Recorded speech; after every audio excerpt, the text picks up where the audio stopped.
Hello viewers, welcome to my channel. दोस्तों, आपने एक से बढ़कर एक हाईवे के बारे में सुना और देखा होगा, लेकिन क्या आपने किसी ऐसे हाईवे को देखा है जो किसी निजी बिल्डिंग के बीचों बीच से निकलता हो? दोस्तों, आज हम आपको एक ऐसे ही हाईवे की कहानी बताने जा रहे हैं। दोस्तों, ये हाईवे 16 मंजिल ऊंची इमारत के बीच में से गुजरता है। इसे देखना काफी रोमांचक तो है ही, लेकिन इसके बनने की कहानी और भी ज्यादा रोमांचक है। तो चलिए दोस्तों, जानते हैं कि ये हाईवे कौन सा है और ये किस देश में है और इसके बनने की पूरी कहानी क्या है। दोस्तों, इस बिल्डिंग और हाईवे के निर्माण की कहानी काफी इंटरेस्टिंग है। यह बिल्डिंग एक जमीन के लिए 5 सालों तक चले एक केस के बाद हुए समझौते का नतीजा है।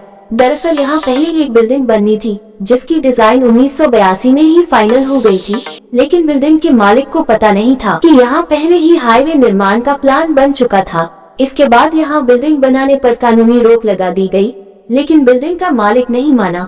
वह इस मामले को लेकर कोर्ट तक पहुँच गया और 5 साल तक केस चलता रहा। एक्सप्रेसवे बनने में देरी ना हो, इसलिए 5 साल बाद प्रशासन ने तय किया कि प्लॉट का अधिकार प्लॉट के असली मालिकों के पास ही रहेगा, और प्लॉट के मालिक भी इस बात पर राजी हो गए कि प्लॉट से होते हुए ही एक्सप्रेसवे बनेगा। इसलिए ये हाईवे किराएदार के रूप में इस इमारत से होकर गुजरता है। हाईवे का नाम इमारत के किराएदारों की लिस्ट में लिखा हुआ है और हाईवे प्रशासन को इमारत में किराएदार होने के चलते किराया देना पड़ता है। दोस्तों, हम जिस हाईवे की बात कर रहे हैं वो जापान में है।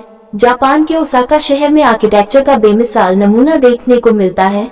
यहाँ 16 मंजिल की एक इमारत है जिसका नाम गेट टावर बिल्डिंग है। इस बिल्डिंग की खासियत ये है कि इसके बीचों बीच से एक हाईवे गुजरता है।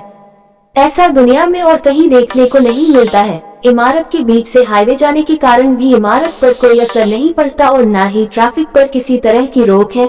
इमारत को इस तरह से डिजाइन किया गया है कि ट्रैफिक के कारण गेट टावर बिल्डिंग में वाइब्रेशन महसूस न हो और न ही ट्रैफिक के कारण शोर हो।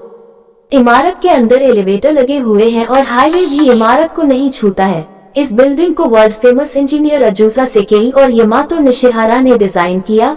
इस गोलाकार बिल्डिंग में हाईवे बिल्डिंग से सटा हुआ नहीं है, बल्कि नीचे बना ब्रिज हाईवे को सहारा देता है।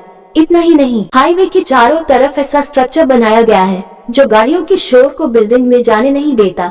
यह स्ट्रक्चर इतना आधुनिक है कि बिल्डिंग में रहने वाले लोगों तक रात के सन्नाटे में भी तेज रफ्तार वाहनों की जरा सी भी आवाज नहीं पहुंचती है। और हाँ दोस्तों, ऐसे ही इंटरेस्टिंग फैक्ट्स और नॉलेजेबल वीडियोस के लिए हमारे चैनल को सब्सक्राइब करना ना भूलें।